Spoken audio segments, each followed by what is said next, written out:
Эрхэм үзэгчид та бүхэндээ мягмар гарагийн мэндийг айлтган хүргэж байна. DBS телевизийн мэдээний албанаас бэлтгэн хүргэдэг төвөмсгийн мэдээллийн хөтөлбөрийн энэ өдрийн онцлог мэдээлэлд хүрэхэд бэлэн болоод байна. Анхаарлаа хандуулна уу? Эхний мэдээ, дархан марафон болоход 4 хоног үлдлээ. Бүртгэл мэдээллийн асар 5 дугаар сарын 26-наас 29-ний өдрүүдэд Дархан хотын залуучууд театрын өмнөх найрамдал талбайд ажиллана. 5 дугаар сарын 30-нд бүтэн өдрийн турш Актив Экспо, орой талархлын шоу тоглолт болох юм байна. Бацгаано Дархан марафон 2026-гийн бүртгэл байна. Өнөөдөр 23 цаг хүртэл явагдаад онлайн бүртгэл маань дуусж байгаа. Гэхдээ Дархан хотынхоо иргэдэд зориулаад залуучууд театрын урд талбай дээр манай гар бүртгэл маань явагдаж байгаа. Мөн Дархан хотын 7 цэг дээр байрлах хурдан төвүүд дээр бас бүртгэл маань үргэлжилж явж байгаа шүү. Тэгэхээр энэ эдгээр бүртгэлийн хугацаа бол яг марафон хүртэл бол үргэлжлэнэ. Хурдан төвүүдийн бүртгэл маань болохоор яг 28-ны хүртэл үргэлжлэх төлөвтэй байна. Энэ марафон бол зүгээр нэг гүйлт биш. Манай хотын уур амьсгал, эрүүл амьдралын соёл, эв нэгдлийг харуулж байгаа том арга хэмжээ юм. Тийм болохоор Дархан марафон 2026 дээр гэр бүл, найз нөхдөдөө илүү идэвхтэй оролцоорой гэж урьж байна. За энэ өдөр маань бас манай залуучууд театрын урд талбай дээр Дархан Актив Экспо маань болно. Мөн оройн нь талархлын шоу болох учраас манай дарханчууд бүгдээрээ идэвхтэй оролцоорой гэж хүсэж байна. Мэдээ өргөлжилж байна. Замын хөдөлгөөний цагаан толгой тэмцээнд 17 цэцэрлэгийн хүүхэд багчууд оролцож шилдэгүүд тодорлоо. Тэмцээний тэргүүн байранд 6 дугаар цэцэрлэг, дэд байранд 1 дугаар цэцэрлэг, 3 дугаар байранд 27 дугаар цэцэрлэг тус тус шалгарчээ. Жил бүр уламжлал болгон зохион байгуулдаг замын хөдөлгөөний цагаан толгой тэмцээн 5 дугаар сарын 25-ны өдөр боллоо. Тэмцээнийг Дархан аймгийн гэмтрэгээс өрсөн сэргийлэх салбар зөвлөл, цагдаагийн газрын замын цагдаагийн тасаг, эрүүл мэндийн газар, боловсролын газар хамтран зохион байгууллаа. Энэхүү тэмцээнд хүүхэд багчуудад замын хөдөлгөөний дүрмийн мэдлэг олгох, замын хөдөлгөөнд аюулгүй оролцох дадал эзэмшүүлэх, гэмтрэг ослоос урьдчилан сэргийлэх зорилготой юм а. 2 үе шаттай энэхүү тэмцээнд нийт 17 цэцэрлэг оролцсноос 2 дугаар шатанд шилдэг 8 цэцэрлэг шалгарч, авхайлт самбаа, сэтгэхүй, гэрийн биелэлтээр өрсөлдлөө.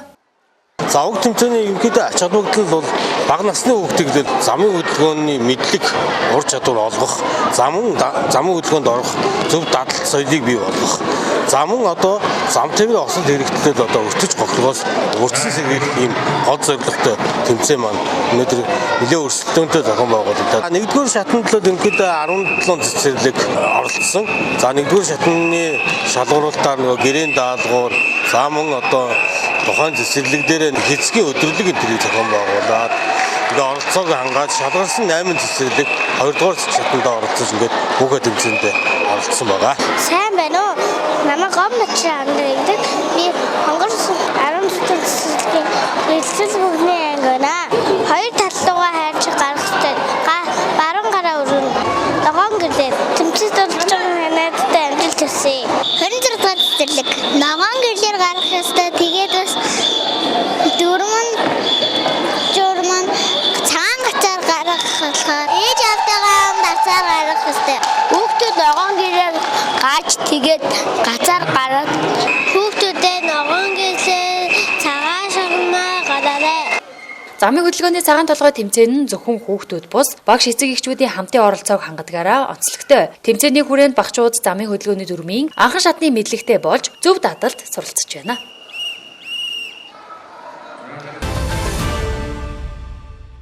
Дараагийн мэдээ, Кодомо боловсролын төвөөс зохион байгуулсан оюуны наадамд амжилттай оролцсон сурагчдыг алдаршууллаа.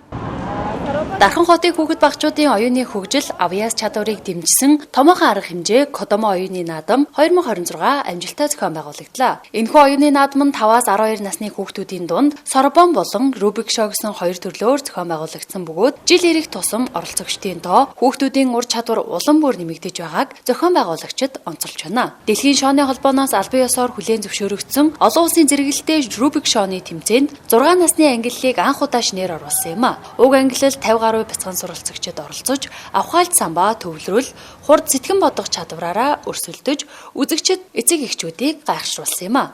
Тэмцээнээс 4, 7, 10, 21-р цэцэрлэгийн суралцагчид алт мөнгө хүрэл медалийн эзэд болж, цэцэрлэгийн насны хүүхдүүд ч оюуны спортоор амжилт гаргах бүрэн боломжтойг харууллаа. Манай цэцэрлэгээс жилд нэг 50 гаруй хүүхдүүд бол энэ Сарбон сампинд бол ангийн сургалтанд хамрагддаг. Тэгээд одоо яг энэ үзүүлэлт бол яг гэхээр ээж аавд бол үнэхээр хүүхдийнхаа боловсралд, хүүхдийнхаа хөгжил төлөвшөлд бол анхаардаг нь бол харагдаж байгаа. Ийм сургалтын төвүүд цэцэрлэг дээр ирж одоо манай сургалтын кабинетүүд бол хичээлдгээрээ одоо ээж аавд өөр газар руу хүүхдээ зөөхгүй энэ төр гэдэг ийм боломжтой ийм нөхцлүүд байдаг учраас ийм олон хүүхдүүд хамрагддаг. За тэгээд Кодомо боловсролын төв маань болохоор жил бүр Кодомо оюуны наадам гэж зохион байгуулдаг. Энэ болохоор 500 гаруй хүүхдтэй 18 цэцэрлэг оролцсон. Тэгээд тэрнээс болохоор 5 хүүхд нь бол нэг баг болж оролцоод бол багаараа 2 дугаар байранд шалгарсан. Тэгээд өөрсдийнхөө төвшөнд бол жишээлх юм бол манай очир сүх алтан медаль, мөнх хот, гом арал, мөнх амьдрал намын дээр нь болохоор өөрсдийнхөө төвшөнд бас ингээд хүрэл медаль хүртсэн. Дэлхийн олон улсын Рубик шооны үнэн шоо гэсэн ийм төрөл дээр бол 6 настай хүүхдүүдийн шинэ ийм төрөлд нэмэгдсэн байна. Тэгээд манай энэ мөнх амьдрал хүү маань одоо 6 дахь сартаа энэ шоогоор хичээлж байгаа. Тэгээд гурвалжин шоо, хоёрыг харьцах хоёртой шооны бол ийм хос алтан медалийн эзэн болсон учраас үнэхээр манай хамт олон бас ингээд бэлдэж оруулсан Ариуна багш, мөн бүлгийн багш нар болон одоо бусад ингэж хамтарч ажилладаг сургалтын төвүүд хүүхдүүдээ бас ингээд дэмждэг ээж аавд нь үнэхээр талархалтай. Намайг Баяр сайхан гэдэг би Дархан аймгийн харьяат хүн байна. Тэ. Манай хүүхдийн 4-р цэцэрлэгт анх ороод тэгэл энд сурч хүмүүжил 25-26 оны хичээлийн жилийн Кодомо энэ шооны төрөлд орж суралцаад тэгэл 25 оны намар 11 сард хүрэл медаль аваад шоогоор 2 шоогоор. Тэгээ сая 26 оны 5 сард багаараа мөнгөн медаль хүртээд сая 5 сарын 23-нд ганцаарчсан тэр 2 шооны гурвалжин шооны төрлөөр хос алтан медаль авсан. Тэгээд энэ бас их гоё юм байна энэ хүүхдийн сурч хүмүүжих энэ боловсролд маш их цэцэрлэгтэр нэрээд яваа заачдаг юм сургалт мөрөлтэй. Тийм тэрэндээ бас гоё юм. Тэгээ багш нарт нь баярлалаа. Цаашдаа энэ сурч хүмүүжих одоо манай хүүхд чинь бүх тоогож хийжлцсэн, хүрдж хийжлцсэн. Тийм сайхан юм болдго юм байна. Тий. Цэцэрлэг дээр нэг Монгол шооны эдний ангид хичээлжсэн. Тэгээд хичээлжсэн нэг өдөр энэ шооных нь багш нар танаа хүүхдийг авъя гэд. Тэгэл ерөөсөө нэг хэдхэн сар болол тэмцээнд орол медаль аваад. Тэгээд цаашдаа хүүхд шуухтаа энэ явуулан Кодомогийн бол маш их сайн юм байна. Энэ сургуулийн өмнөх боловсролд бол маш их нөлөө үзүүлж байна. Одоо чинь зууд дотор тав бүгдийг хөдөлсөн байна. Хүрж ээжилсэн гэрж одоо энэ багш нарын одоо зааж сургаж байгаа юм бол маш их. 7 дугаар цэцэрлэг бол Кодомо боловсролын төвдөө одоо 4 дахь жилдээ хамтран ажиллаж байна. За энэ хугацаанд бол хүүхдүүд маань зөвхөн одоо Сарбон сампин гэхгүй энэ хичээлийн жилийн онцлогт толгуурлаад багш нар маань бас нэмэлтээр шоо аргыг бас хүүхдүүд маань зааж сургасан. Тэгээд шоо аргыг бол сая 3 сараас хүүхдүүдэд нэмэлтээр зааж сургасан бол учраас багахан хугацаа гэлтгүй хүүхдүүд маш өндөр амжилтыг үзүүлж байна. Тэгээд зөвхөн одоо улсын хэмжээнд үгүй аймгийнхаа хэмжээнд одоо хүүхдүүд маань одоо шоо аргаараа бас ингээд амжилт үзүүлсэнд бас манай цэцэрлэгт маш их баяртай байна. Яг энэ 4 жилийн хугацаанд бол манай яг 7 дугаар цэцэрлэгийн хувьд бол 120 гаруй хүүхдүүд бол энэ Кодомо одоо сургалтынхаа дугууланд хамрагдаад явж байна. Тэгээд тийм ч учраас одоо энэ Сарбон сампин нэмэлтээр шаарахад одоо суралцаад хүүхдүүдийнхаа оюуны хөгжлийг бас энэ боловсролынхаа төвтэй хамтарчод дэмжиж ажиллаж байна. Намайг Аршагүл гэдэг. Манай охин Дарханбекийн Сара 7 дугаар цэцэрлэгийн бэлтгэл В бүлэгт суралцдаг. Тийм. За манай охин бол одоо Сарбон сампинд нар хичээллээд 2 дахь жилдээ болж байна. 2 жил явж байгаа хугацаанд манай охинд маш олон сайн давуу талууд гарч байна, илэрч байна.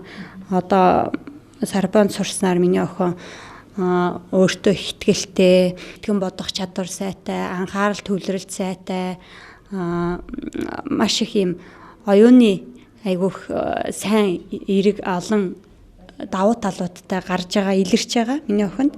Тэгээ миний охин чи одоо сая юунд оролцоод энэ оюуны наадам 2026 гэдэг энэ оюуны наадамд оролцоод миний охин тэргүүн байранд алтан медаль авсан. Сая 5 сарын 23-нд болсон энэ олон улсын Рубик шооны тэмцээнд оролцоод 2 шооны төрөлд хүрэл медаль хүртсэн байгаа. За энэ бол миний охины хувьд бол маш том амжилт. Амжилтаасаа оролцсонд маш их баяртай байгаа. Хүүхдэрээ маш их баярлж байна. Котомо боловсролын төвийн багш ажилчтай маш их баярлж байна. Миний хүүхдийг ийм мундаг авьяас чадварыг нээж, оюун ухааныг хөгжүүлж, ийм маш сайн сургалтын хөтөлбөртэй багш нар нь бас маш их чадвартай хүүхдийг гэсэн сэтгэлтэй яг өөрийнхөө хүүхдийг бэлдэж байгаа юм шиг. Одоо миний охин яг энийг ингэчвэл болох гээд байна. Миний охин энийг хийчихвэл болох гэж шүү. Ингээд та туслаад дэмжээд өгөөрөө. Та одоо энийг ингэх юм бол миний охин ийм амжилт гаргана шүү гэд маш их зааж зөвлөж, айгүй сэтгэлээсээ хүүхдүүдтэй маш сайн хандаж харьцаж эцэг эхчүүдтэйгээ хүртэл маш их уялдаа холбоотой сайн хамтарч ажилладаг. Намайг Дархан Бэки Сара гэдэг би 5 настай. Би удахгүй сургуульд гарах байгаа. Би багшаасаа шоо сурсан, самбар сурсан, зөндөө их юм сурсан. Би багштай маш их баярлж байна. За сайн байцгаана уу? Намайг Цэрэн Чимэг гэдэг. Манай хүүхдийг Баасан жаргалаа хүүхдээ Гэрэлт Од гэдэг. За тэгээ манай хүүхдүүд 2 жилийн хугацаанд Сарабон самбын гар хичээлж байгаа. За тэгээ шоогоор анх бол манай хүүхд чинь тоогоо бичиж чадахгүй, тоонуудаа сайн нүдлийг одоо бол 1 сар дотор тоогоо бодоод чижээрээ боддог болсон. Сүүлийн 3 сарын хугацаанд нэмэлтээр 3 төрлийн шоог эвлүүлээд асуудалгүй эвлүүлдэг. Тэгээ бүр олон улсын тэмцээнээс шооны цагаан толгой олох 3-тай шоонд хүрэл медаль авсанд нь маш их баяртай байгаа. 2-тай шоо эвлүүлээд 3 шоо эвлүүлээд 3-тай шоо эвлүүлээд самбан хийсэн. Самбангийн тэмцээ шооны тэмцээ. Шооныгийн 3-тайгаа 3 дурсан. Самбангаараа автарсан. Багштай баярлалаа. За манай оюуны ирээдүйн сургууль Котомо боловсролын төвтэй хамтарч ажиллаад 10 жил болсон байна. 2016 онд манай сургууль дээр үйл ажиллагаагаа явуулаад түүнээс хойш бол олон хүүхдүүдийг хөгжүүлж Сарбан самбан болон Рубик шооны чиглэлээр хөгжүүлж одоо өнөөдөр 2026 онд эргээд харахад хүүхдүүд маань маш их хөгжсөн байна. Багш маань хүүхдүүдээ хөгжүүлж олон улсын одоо зэрэгэлдэлтэй олон шавнар төрүүлсэн багштай бас баяр хүргэе. За 6-гийн 10 ангийн сурагч Ануужин маань хошоо хүрэл медаль авч ингэж бас үйлдэнгийнхнийгаа баярлуулж байна. Котомо боловсролын сургалтын төвтэй хамтарч ажилласнаар олон сурагчид маань хөгжиж олон улсын зэрэгэлдэлтэй болж Япон улсад хүртэл очиж одоо ингэж тэмцээн уралдаанд оролцож, дуршлаг солилцож ингэж хөгжиж байгаа. Маш их баяртай байна. Иймээс дэлхийн олон улс оронд энэхүү оюуны спортыг бага наснаас нь хүүхдийн хөгжлийн хөтөлбөр төлхөө ашиглах болсон бөгөөд Котомо төв энэхүү олон улсын хөгжлийн чиг хандлагыг Дархан хотод амжилттай хэрэгжүүлж байгаагаараа онцлогтой юм а. Котомо боловсролын төв нь хүүхэд бүрийн онцлог чадварыг нээн хөгжүүлэхийг зорддог бөгөөд зөвхөн тэмцээнд амжилт гаргах бус хүүхдийг өөртөө итгэлтэй, төвлөрөс сайтай, хурдан сэтгэдэг, зөв дадалтай болгон төлөвшүүлэхэд анхааран ажилладаг. Котомо боловсролын төвийн багш нар нь хүүхэд нэг бүртээ тулж ажиллан нас насанд нь тохирсон арга зүгээр хичээлээ явуулдаг нь эцэг эхчүүдийн талархлыг хүлээдэг байна. Хүүхдүүдийг зөвхөн хичээл сургалтаар хөгжүүлэхээс гадна олон улсын орчинд өөрийгөө илэрхийлэх, соёлын солилцоонд оролцох боломжийг нээж өгдөгөөрөө онцлогтой. Энэхүү төвөөс суралцагчдаа Япон улсад зохион байгуулдаг тэмцээн уралдаанд оролцуулж хүүхдүүдэд олон улсын туршлага хуримтлуулах боломжийг олгодог. Мөн Япон хэл соёл хүмүүжлийг танин мэдүүлэх зорилгоор хүүхдүүдийг Япон гэр бүлээдтэй нөхөрлүүлэн харилцаа холбоо тогтоох хөтөлбөрүүдийг хэрэгжүүлдэг нь эцэг эхчүүдийн талархлыг хүлээдэг. Энэхүү нөхөрлөлийн хүрээнд хүүхдүүд Япон ах үе, ёс заншил, харилцааны соёлоос суралцаж, олон улсын найрамдал харилцааны үн цэнийг багасаа ойлгон хүмүүжиж байна.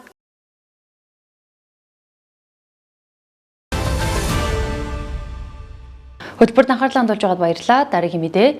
Дархуул аймгийн иргэдийн төлөөлөгчдийн хурлын 9 дахь удаагийн сонгуулийн ээлжид бус 15 дахь хурлаан цахимаар болж цагалбартай 2 асуудлыг хэлэлцэн шийдвэрлэлээ. Дэлгэрэнгүй мэдээллийг иргэдийн төлөөлөгчдийн хурлын дарга Янжмаа өглөө. За Дархуул аймгийн иргэдийн төлөөлөгчдийн хурлын 9 дахь удаагийн сонгуулийн ээлжид 15 дахь хурлаан өнөөдөр цахимаар хуралдлаа. За 1-р улирал, 2-р улиралд хуулийн дагуу хуралдах хуралдаанууд бол танхимаараа хуралдаад бүрэн хуралцчихсан байж байгаа. Цагалбартай 2 асуудал орж ирсэн. Цаг хугацааны шахуу нөхцөл байдалтай. За үүнийг одоо зөвлөлийн хурлаар оруулж хэлэлцээд хуралдаанаа цахимаар хуралдуулах шийдвэр олонхороо ийм шийдвэр гаргасан. Тэгээ энэ дагуу хуралдлаа. За 1-р нь дархан хайрхан уулыг таах ёслолын тов тогтоох тухай асуудал хэлцэгдээд одоо хуралдаанд оролцсон нийт төлөөлөгчдийн 100% саналаар дэмжигдлээ. 6 дугаар сарын 8-ны өдөр бол Улсын булдтай өдөр байгаа. Энэ өдөр хайрхнаа тайж тахих нь байх нэ. Тэгээд дарханчуудыгаа бас идэвхтэй оролцоорой гэж уриалж байна. За хоёр дахь асуудал бол үйлчилгээний үнийг шинжилэн тогтоох тухай асуудал байлаа. За зулцгийн гол хүүхдийн цуслангийн хүүхдэд үйлчлэх үн тарифт өөрчлөлт орж байгаа асуудал байгаа. Махны үн нэмэгдсэн. За одоо үн инфляцтай холбоотой энэ асуудал зайлшгүй хөндөгдөж байна. Хүүхдүүдийн маань хоол, тэжээл, хүнсний аюулгүй байдал, тогтвортой байдал, за тэгээд шим тэжээлт байдалд бол илүү одоо анхаарах үс ийм шийдвэр гаргалт боллоо гэж ингэж бодож байна. Тэгээд хүүхдүүдийн одоо өмнөх жилд үйлчлүүлж байсан нэг өдрийн тариф бол 35 мянган төгрөг байсан. Тэгэхээр одоо саяын шийдвэр гарснаар 50 мянган төгрөг болж нэмэгдлээ. Гэхдээ 7 хоног үйлчлүүлэхэд нэг өдрийн үйлчлэгээ 50 мянган төгрөг, 7 хоногт 350 мянган төгрөг байх нь байна. Гэхдээ өмнөх 250 мянган төгрөгөө төлөөд үйлчлүүлэх хүсэлтэй хүүхдүүд бол 5 өдрөөр үйлчлүүлэх боломжтой ийм одоо сонголттой товлборыг бас хүүхэд гэр бүл хөгжил хамгааллын газрын хамт олноос санал болгож байгаа юм байна. За эдгээр хоёр асуудлыг бол өнөөдөр цахимын хуралдаанаар оруулж хэлэлцлээ. За өчигдөр арчилсан намын бүлгээс бол цахим хуралдаанд оролцохгүй гэсэн албан бичгээ ирүүлсэн. За тэгэхээр энэ цахим хуралдаан болвол хууль зөрчсөн үндсэн одоо нэгжийн хуулийн хүрээнд хурал өөрөө хуралдаанаараа дэгээ баталдаг энэ одоо батлагдсан дэгээвэл зөрчсөн үйлдэл байхгүй ийм одоо хуралдаан боллоо. Тэгээд төлөөлөгчдийн эрс бол олонх болж 50-аас дээш хувийн эрсдэлтэй байсан учраас хуралдаан амжилттай оролтлоо. Дархуул аймгийн иргэдийн төлөөлөгчдийн хурлын ээлжид бус 15 дугаар хуралдаанаар зулцгийн гол хүүхдийн цуслангийн нэг өдрийн төлбөрийг 50 мянган төгрөгөөр тогтоолоо. Зулцгийн гол хүүхдийн цуслангийн нэг өдрийн үйлчилгээний тарифыг 2023 онд Дархуул аймгийн иргэдийн төлөөлөгчдийн хурлаар 35 мянган төгрөгөөр тогтоож байсан. Өнгөрсөн 3 жилийн хугацаанд бараа материалын үнийн өсөлт нэмэгдсэнтэй холбоотойгоор өмнөх тарифаар үйл ажиллагаагаа хэвэн явуулах, хүүхдийн хоол, шим тэжээлийн стандартыг бүрэн хангахад хүндрэл үүссэн. Иймд 5 дугаар сарын 26-ны өдөр иргэдийн төлөөлөгчдийн хурлаар үнийг шинжилэн баталж 50 мянган төгрөгөөр тогтоолоо. Өнгөрсөн жил бид нэр хүүхдийн цусланд төхрийн махыг 14500-аар авч ийсэн. Гэтэл нэгэн жилийн дотор энэ өнөөдрийн байдлаар 35-36 мянган ингээ гараа явцсан. Яагаад энийг яриад байна гэхээр хүүхдэд хөдөлмөр нийгмийн хамгааллын сайдын одоо баримтлах хүүхдийн өдрийн хоолны илчлэг байдаг. Энэ дээр хүүхэд өдөрт хэдэн килограмм ах хэрэглэнэ гэсэн. Энийгээ бид нэр хүрч чадахгүй болно. Одоогийн хууч үнээр явах юм бол хүүхдтэй нөгөө илчлэгийг хангаж чадахгүй байдалд үнэхээр хүндрэл үүссэн тул бид нар яа харахгүй эдийн засгийн тооцоололтоо энэ асуудал оруулж байгаа. Хоёрдугаарт бол бусад одоо ойролцоох аймагуд, бусад улсын цуслангууд бол одоо өнөөдрийн бидний үнийн сандаас бүр нэг дахин өндөр үнэлгээтэй байгаад байна. За мөн дээр нь бид нэр хүүхдийн цуслангийн өмчлөгээний тарифыг эдийн засгийн буюу энэ өсөлттэй инфляцийн түвшинд уялдуулаад нэмсэн ч гэсэн дээрээс нь бид нар орой 19 цагаас өдрийн хоол өгдөг юм бол 5 өдрийн цайтаас нь бид нар 6 болгож эхлэх гэж байгаа. Яагаад гэх юм бол орой 21 цагаас буюу 17 цагаас одоо өдрийн орой хоол эзний дараа хүүхд дахиад үйлчлэгээ нөгөө хөгжлийн үйлчлэгэнд хамрагддаг учраас бас үлсэх тохиолдлууд бол хүүхдүүдээс нодлон судалгаа аваад гарч ирсэн учраас бид нар энэ 21 цагийн цайг бол нэмэх юм асуудлуудыг бас гаргаж ирж байгаа. За дээрэс нь бид нэр түрүүн бас зарим төлөөлөгч асуусан хөгжлийн үйлчлэгийг илүү өргөндөл буюу STEM хаб бусад одоо шинэ төрлийн хөгжлийн үйлчлэгээнүүдийг бол нэмэгдүүлж байгаа. Мөн дээрэс нь бид нар бол энэ жил бол бас нэг шинэ үйлчлэг байсан. Өнгөрсөн жил бид нар яадаг байсан гэхээр заавал манай газар дээр ирж одоо бутиокыг авдаг байсан бол энэ жил бид нар кофетайгаа хамтраад орон нутгийнхаа юмд биш онлайн болгож эхэлж байгаа бас эрхийн бичгийн асуудал бол хүүхд хаанаас ч байсан өгөөж байсан орон зай хаанч байсан бол захиалах юм боломжийг бол бүрдүүлж эхэлж байна. Бид нар бол энэ жил 10 ээлжийг бол төлөвлөж ажиллаж байгаа. За ерөнхийдөө бол 6 сарын 1-ээс одоо яг энэ нээлттэй буюу эхний ээлжүүдийн захиалга нэгдэж эхэллээ. Бид бол ойрхон аймгаа бол Орхон аймаг хөтөлбөр үргэлжилж байна. Хүнхээ үзүүр компани хүний эрүүл мэндэд тустай эко дөрвөн улирлын модон байшинг түлхүүр гардуулахаар захиалга авч байна. Байшинг таны хүссэн хэмжээ загвараар 10-аас 15 хоногийн дотор чанартай хийж гүйцэтгэнэ. Дэлгэрэнгүй мэдээллийг хүлээн авч утсан уу? Хүнхээ үзүүр компани хүний эрүүл мэндэд тустай эко дөрвөн улирлын модон байшин түлхүүр гардуулахаар захиалга авч байна. Рэг доторлоготой болон гоёлын хавтан гадна сайдингтэй сууц метр квадрат нь 900-аас 950 мянган төгрөг, төлбөрөө 3 хувааж авах бөгөөд захиалга өгч гэрээ хийгдэхэд урьдчилгаа 10 сая, байшин баригдаж эхлэхэд 70%, баригдаж дуусахад үлдэгдэл төлбөр авна. Байшин таны хүссэн хэмжээ загвараар зураг дизайныг гаргаж 10-аас 15 хоногийн дотор чанартай хийж гүйцэтгэнэ. Төвөр модон халкар байшин барьдаг. Одоо 3 дахь 4 дахь жилдээ барьж байна. Мод учраас их дулаахан байшин байгаамаа. Тэгээд одоо дотор талын бол одоо эрдэс хөвөн болон шилэн хөвөнгөөр дулаалаад тэгээд ирээкэрийг хулсан автангаар доторолж болно. Гадна талын бол сайдангийнхаа дотор талаар бол чиг тусгаарлагч зөөлөвч юм. Тэгээ юм дулаахан байшин халаалтыг бол одоо пишин ханан пишингээр шийдэж болно. Шалны халаалт болон одоо пар тавьж ийм зүйлээр шийдэж ингэж барьдаг байгаа манай. Хүмүүсийн хүссэн хэмжээ загвар бүгдийг манайх гаргана. Тэр тухайн байшин бариулах хүмүүстэйг айл үүддэх бол одоо яг ямар хэлбэрээр ямар байшин бариулах вэ? Хэдэн квадрат метр бариулах вэ гэдгийг бүгдийг манайх өөрсдөө зохицуулж гаргаж барьдаг байгаа. Үнэн нь одоогоор бол 1 метр квадрат нь 900-аас 950 мянгад багтаж явж байгаа. Одоо модон материалынхаа орц хийц юунаас хамаарат үнийн хэлбэлзэл дэш доош байгаа. Давуу тал гэвэл одоо модон материал палкаар барьсан байшин бол одоо энэ ханд нь одоо тавилга юм тогтоохт бол хамгийн хялбар амархан байдаг. Одоо гипс болоод хэрэг болох юм байна. Тэгээд өнөө зөвхт бол одоо энэ ирээх болон модоор доторлсон байшингууд бол одоо эко гэж яригддаг тийм одоо амьсгалагчид дуртай тийм дулааныг маш сайн барьдаг ийм л тал байгаа маа онцлог тал нь бол. Энэ байшин одоо 7-8 харьцаатай байшин 7-8 56-гээ 56 метр квадрат байшин. Энэ нэг 58 сая төгрөгийн хэмжээнд босч байна энэ байшин.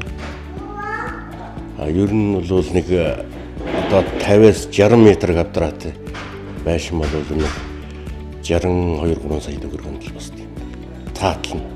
Энэ айл маань гадна талдаа болох төр одоо 4-3 харьцаатай үүдний дампар тэгээд террас 2-4 харьцаатай тийм террасыг бариулсан байгаа. Одоо хүлээлгэж төлхөөр гардуулах бэлэн болж байна. Ер нь нэг 50-аас 60 метр квадрат байшин бол манай компани 15 хоногийн дотор бол төлхөөр гардуулахын юутаагаар барьж үүсгдэг. Чанарын өндөр түвшинд.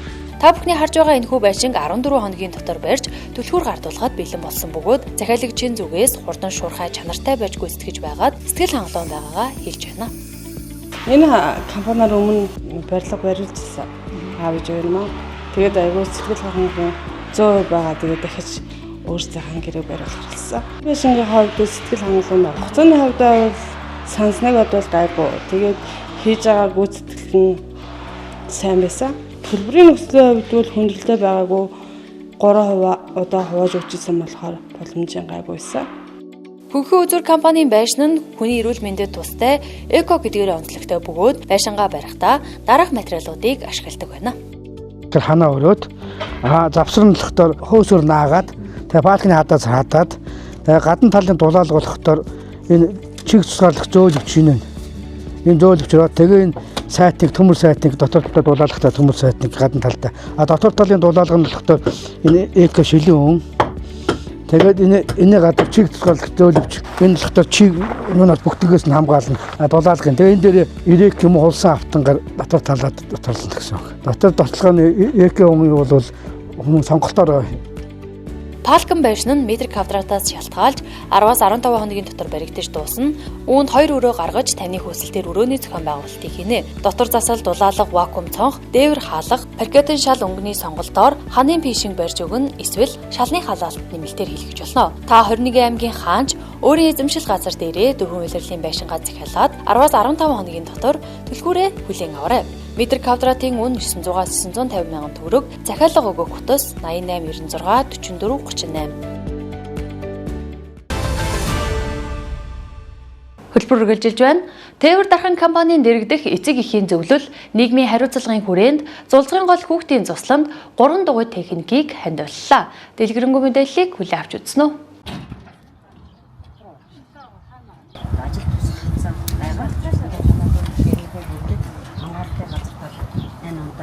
хамгийн одоо хэрэгцээд ачааны машин гэж байна. Ачааны ажил дээр өндөр амжилт.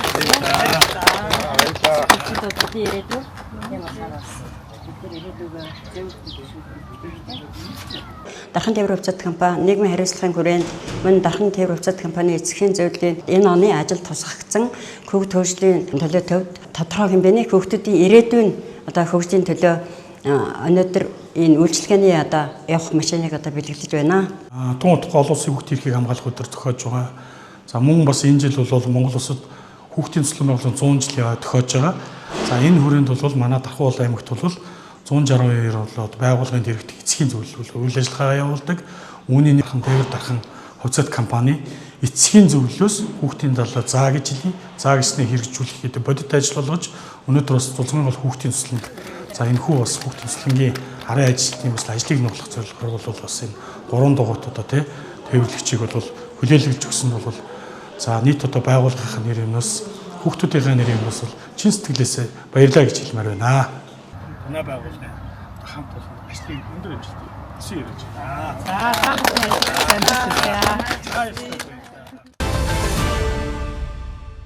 Төмөсийн ДБС телевизийн мэдээний албанаас бэлтгэн хүргэдэг мэдээллийн хөтөлбөр энэ өдрийн онцлог мэдээ сурвалжуулгуудаа хүргэлээ. Анхаарлаа хандуулсанд баярлалаа.